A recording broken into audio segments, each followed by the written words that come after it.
Hello, चलिए प्रश्न को पढ़ते हैं। चुंबकीय क्षेत्र के लंबवत गति करते अल्फा कण के मार्ग वृत्ताकार होते, कारण बताइए। अब इस प्रश्न को समझने के लिए सबसे पहले हम प्रश्न की मुख्य अवधारणा को समझेंगे। तो सबसे पहले यहाँ पे हम देखते हैं मुख्य अवधारणा।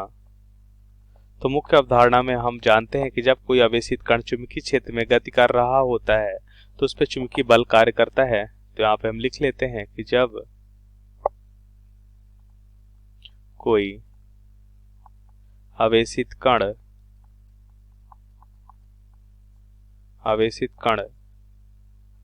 चुंबकीय क्षेत्र में गति कर रहा होता है, चुंबकीय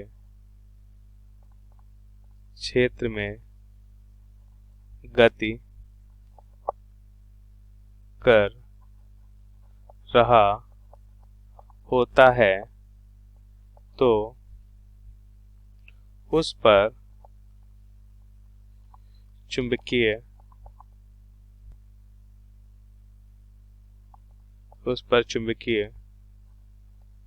बल कार्य करता है। जो चुंबकीय बल क्या होता है, यह होता है Q into b sine theta, जहाँ पे Q क्या होता है आवेशित कण, B क्या होता है आवेशित कण का वेग, P क्या होता है चुंबकीय क्षेत्र और थीटा क्या होता है B और B के बीच का कोण होता है।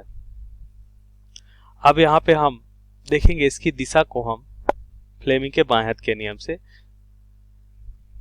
ज्ञात करते हैं तथा दिशा को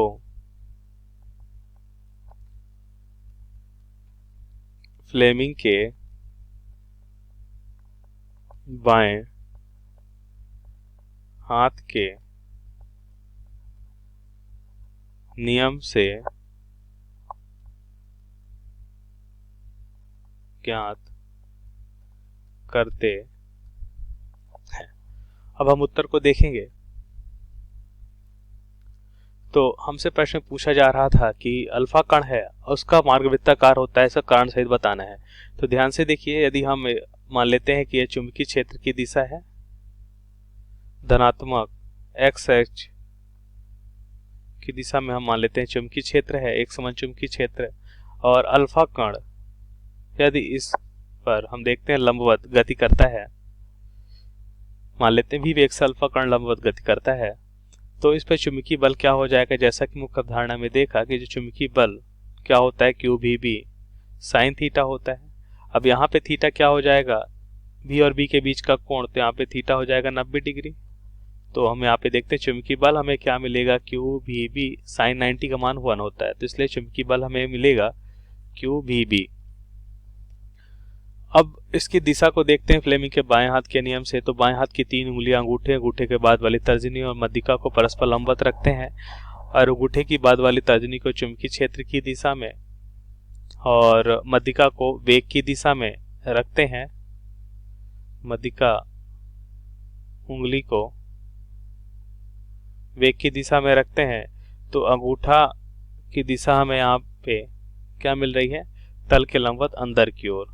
तो इस पे चुंबकीय बल क्या हो जाएगा, तल के लंबवत अंदर की ओर हमें मिलेगा।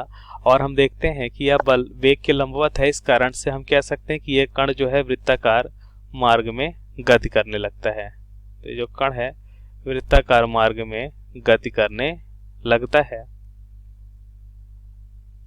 तो कण जो है वृत्ताकार मार्ग में गति करने लगता है, जिस कारण हम देखते हैं कि यह जो बल है यह आवश्यक अपकेंद्री बल प्रदान करता है और जिसी कारण ये क्या होता है वृत्ताकार मार्ग में गति करता है।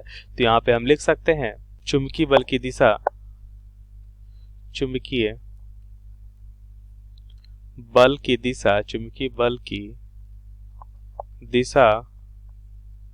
कण के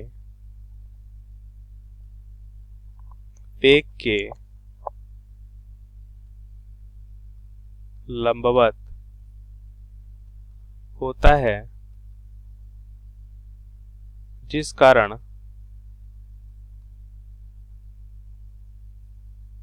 कण वृत्तीय गति करता है और यह बल कण को आवश्यक अपकेंद्री बल भी प्रदान करता है। यहाँ पे लिख सकते हैं यह बल या यह चुंबकीय बल कण को आवश्यक अभिकेंद्री बल